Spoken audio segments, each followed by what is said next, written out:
नमस्कार दोस्तों, तो पहले आप ये एक वीडियो देख लो। लेकिन सभापति महोदय, मैं जानना चाहूंगा कि बाबर को लाया कौन? बाबर को इब्राहिम लोदी को हराने के लिए राणा सांगा लाया था। तो मुसलमान तो बाबर की औलाद हैं और तुम गद्दार राणा सांगा की औलाद हो। ये हिंदुस्तान में तय हो जाना चाहिए। तो आइए जानते हैं कितनी सच्चाई है इस समाजवादी पार्टी के नेता के बयान में, कि क्या सही में राणा सांगा ने दौलत खान लोधी के साथ मिलकर बाबर को भारत में बुलाया था। आइए जानते हैं पूरा इतिहास क्या था। तो हरियाणा के पानीपत में सन 1526 में बहते खून की धाराओं ने भारत के इतिहास में एक न्यू चैप्टर की कहानी लिख दी थी। जी हाँ, ये वही युद्ध था जिसमें बाबर ने इब्राहिम लोदी को हराकर दिल्ली पर कब्जा कर लिया था और जिसका नतीजा यह हुआ कि मुगलिया सल्तनत पूरे भारत पर छा गई और फिर इन्होंने 330 साल तक राज किया। जैसा कि आप सब लोगों का सवाल है कि बाबर को भारत में बुलाया किसने था, राणा सांगा ने या किसी और ने। तो जैसा कि आप सब लोग जानते हैं कि बाबर को अपने बारे में लिखवाने का बहुत ज्यादा शौक था। तो अभी हम यहाँ पर जितनी भी डिटेल्स प्रेजेंट करेंगे वो सारी डिटेल्स बाबरनामा बुक से ही करेंगे, जो कि बाबर द्वारा ही लिखी गई है।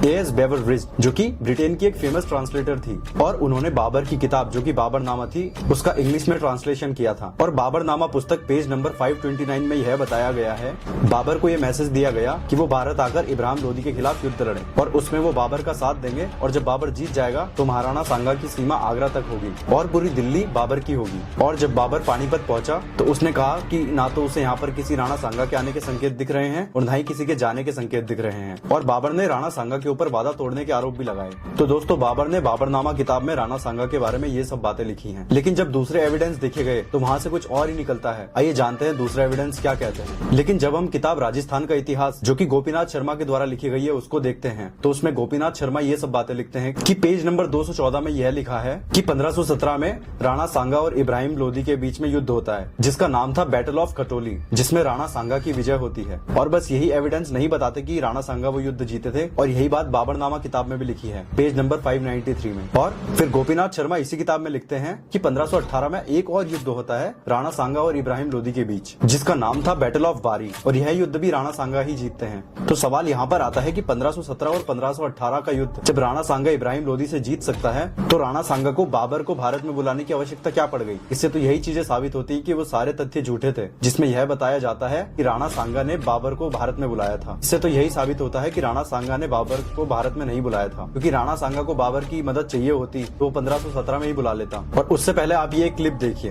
बाबर इतना पैसा लूटा तो बाबर राणा सांगा से कह रहा है, ये राणा सांगा जी यहाँ हम रह जाए तो कैसे रहेगा? क्या बोलता है तुम यहाँ कैसे रहेगा? तुम यहाँ भाग यहाँ से। क्या गिरे इतना के क्या बतिया रहा? तुमसे भी युद्ध होगा। भयानक हो गया राणा सांगा से, बाबर हो गया, लेकिन बाबर का हालत खराब हो गया। कहा हमसे युद्ध रहोगे? इब्राहिम लोदी नहीं है, हमसे युद्ध में नहीं हट पाओगे, हम इब्राहिम लोदी नहीं है। तो हमको पता है राणा सांगा। तो इनको तो आप लोग जानते ही होंगे, ये है हमारे खान सर। और जैसा कि मैं इनकी क्लासेस लेता हूँ तो मैंने जो इनकी क्लासेस से सीखा मैं वो प्रेजेंट करना चाहता हूँ। तो खान सर हमें बताते हैं जब इब्राहिम लोदी दिल्ली पर राज कर रहा था तो इसी के चाचा जो कि दौलत खान लोदी पंजाब के गवर्नर थे और मेवाड़ पर था राणा सांगा का राज। तो इसी इब्राहिम लोदी के चाचा जो कि पंजाब के गवर्नर थे और दिल्ली के नीचे एक मैदनी राय का भी शासक चल रहा था। तो इब्राहिम लोदी की किसी से भी नहीं बनती थी। तो उसी के चाचा जो कि पंजाब के गवर्नर थे दौलत खान लोदी और मेवाड़ के राजा राणा सांगा और मैदनी राय, कोई भी नहीं चाहता था कि ये आगे और ज्यादा दिल्ली पर राज करे। तो इसलिए तीनों मिलकर प्लान बनाते हैं कि इसको मारने के लिए बाबर को बुलाते हैं और बाबर से कहते हैं कि आप आइए कि आपको बहुत सारा खजाना मिलेगा। और जब बाबर आता है 1526 में तो बाबर वहाँ पर पानीपत का प्रथम युद्ध लड़ता है और इब्राहिम लोदी को हराता है। और उसी के बाद में जब बाबर का मन भारत से जाने का नहीं किया